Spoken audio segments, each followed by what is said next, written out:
Assalamualaikum warahmatullahi wabarakatuh. Kembali lagi dengan saya Nurhaliza Munir dari jurusan Pendidikan Teknik Informatika dan Komputer kelas E angkatan 2019 Universitas Negeri Makassar. Di video kali ini saya akan membahas mengenai materi mengenal perkembangan peserta didik sebagai subjek belajar. Yang pertama, peserta didik sebagai subjek belajar. Pendidik adalah usaha sadar untuk menyiapkan peserta didik melalui kegiatan bimbingan, pengajaran, atau latihan bagi perannya di masa yang akan datang. Pendidik nasional bertujuan untuk mencerdaskan bangsa dan membanggakan manusia Indonesia seutuhnya, yaitu menjadi manusia yang beriman dan bertakwa, memiliki pengetahuan dan keterampilan, kesehatan jasmani dan rohani, kepribadian yang mantap dan mandiri, serta rasa tanggung jawab yang tinggi. Untuk meningkatkan mutu pendidikan, dibutuhkan sebuah strategi pembelajaran yang lebih inovatif sehingga proses belajar mengajar terarah. Untuk menciptakan strategi pembelajaran yang efektif, tergantung pada kondisi masing-masing. Unsur yang terlibat dalam proses belajar mengajar secara faktual, seperti yang pertama itu ada kemampuan siswa, kemampuan guru, sifat materi, sumber belajar, media pengajaran, faktor logistik, dan tujuan yang ingin dicapai. Perumusan tujuan yang digunakan dalam pembelajaran adalah untuk mengetahui bagaimana tujuan pembelajaran umum dan tujuan pembelajaran khusus bagi semua mata pelajaran yang ditujukan kepada peserta didik tentang bagaimana pertumbuhan dan perkembangannya sebagai subjek belajar di dalam dunia pendidikan. Yang dimaksud dari pertumbuhan adalah perubahan secara fisiologis sebagai hasil dari proses pematangan fungsi-fungsi fisik yang berlangsung secara normal pada anak yang sehat pada waktu yang normal. Sedangkan perkembangan adalah serangkaian perubahan progresif yang terjadi sebagai akibat proses dari kematangan dan pengalaman. Adapun perubahan-perubahan yang meliputi aspek fisik dan psikis dapat dikategorikan menjadi 4. Yang pertama, perubahan dalam ukuran. Yang kedua, perubahan dalam perbandingan. Yang ketiga, berubah untuk mengganti hal-hal yang lama.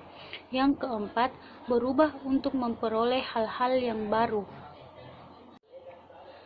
Perubahan dalam perkembangan bertujuan untuk memperoleh penyesuaian diri terhadap lingkungan di mana ia hidup. Untuk mencapai tujuan, maka realisasi diri, aktualisasi diri sangat penting perannya. Dengan mempelajari perkembangan, peserta didik akan memperoleh beberapa keuntungan. Yang pertama, mengetahui tentang ekspektasi nyata tentang anak dan remaja. Yang kedua, pengetahuan tentang psikologis perkembangan anak membantu memudahkan untuk merespons sebagaimana mestinya. Yang ketiga, pengetahuan tentang perkembangan anak akan membantu mengenali berbagai penyimpangan dari perkembangan yang normal. Yang keempat, dengan mempelajari perkembangan anak akan membantu memahami diri sendiri. Yang kedua, ciri-ciri perkembangan peserta didik. Untuk memahami tentang ciri-ciri perkembangan peserta didik, dimulai dengan pemahaman tentang peserta didik atau anak. Anak adalah makhluk hidup atau organisme yang utuh, yang merupakan satu kesatuan dari keseluruhan aspek fisik dan psikis yang terdapat dalam diri anak. Ada beberapa ciri atau prinsip dalam belajar menurut Paul Suparno, yaitu yang pertama, belajar mencari makna. Belajar mencari makna di sini diciptakan oleh siswa dari apa yang mereka lihat, dari apa yang mereka dengar dan rasakan. Yang kedua, konstruksi makna. Yang dimaksud konstruksi makna adalah proses yang terus-menerus berlangsung. Yang ketiga, belajar.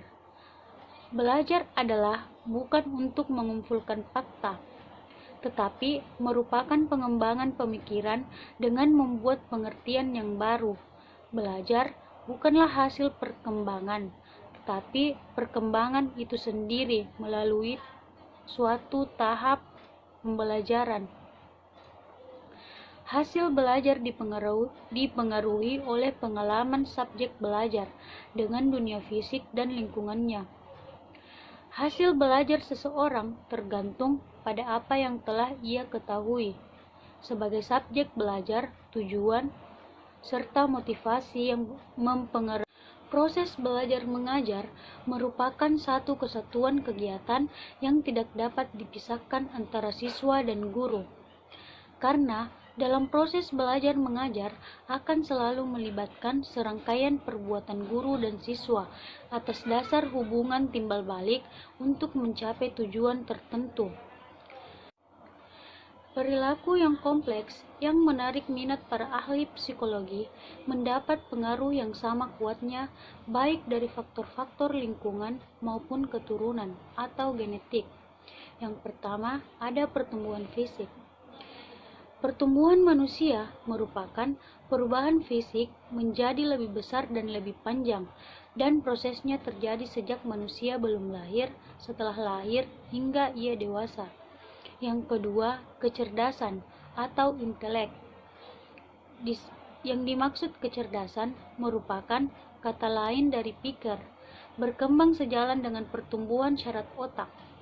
Karena pikir pada dasarnya menunjukkan fungsi otak, maka kemampuan intelektual yang lazim disebut dengan istilah kemampuan berpikir, yang dipengaruhi oleh kematangan otak yang mampu menunjukkan fungsinya secara baik.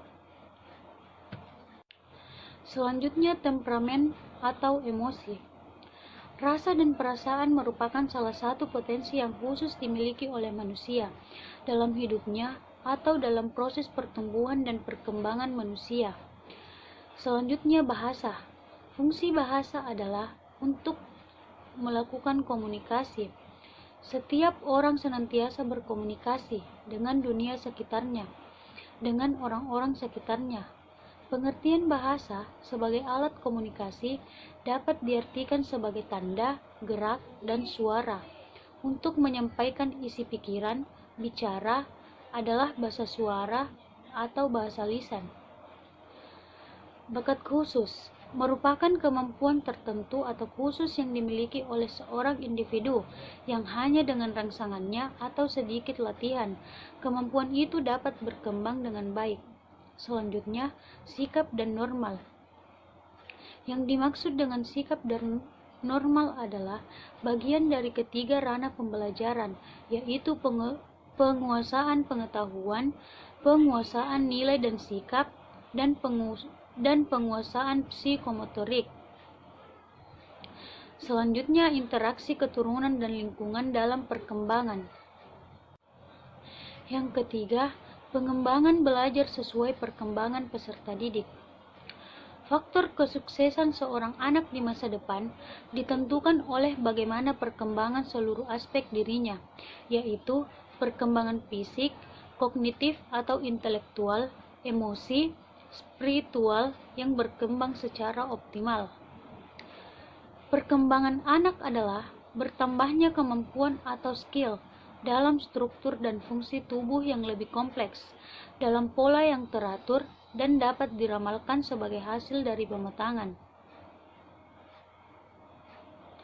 Dalam proses kegiatan belajar mengajar, banyak sekali masalah yang dihadapi oleh seorang guru, terutama dalam menghadapi anak yang kurang memperhatikan pelajaran dan masalah yang ada pada diri siswa atau kesulitan dalam dirinya sehingga dapat berhasil belajar.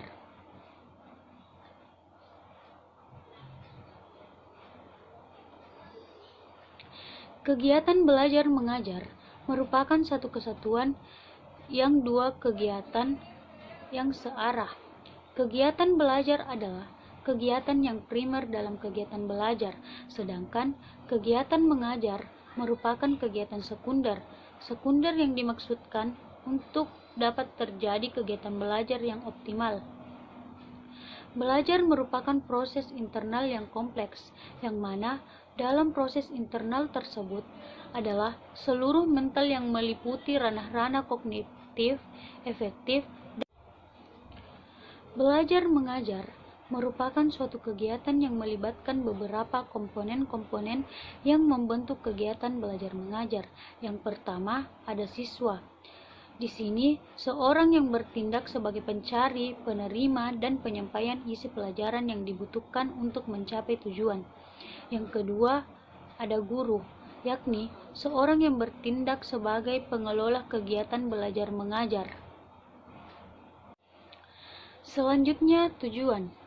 Tujuan yang dimaksud di sini adalah pernyataan perubahan perilaku yang diinginkan terjadi pada siswa setelah mengikuti kegiatan belajar mengajar.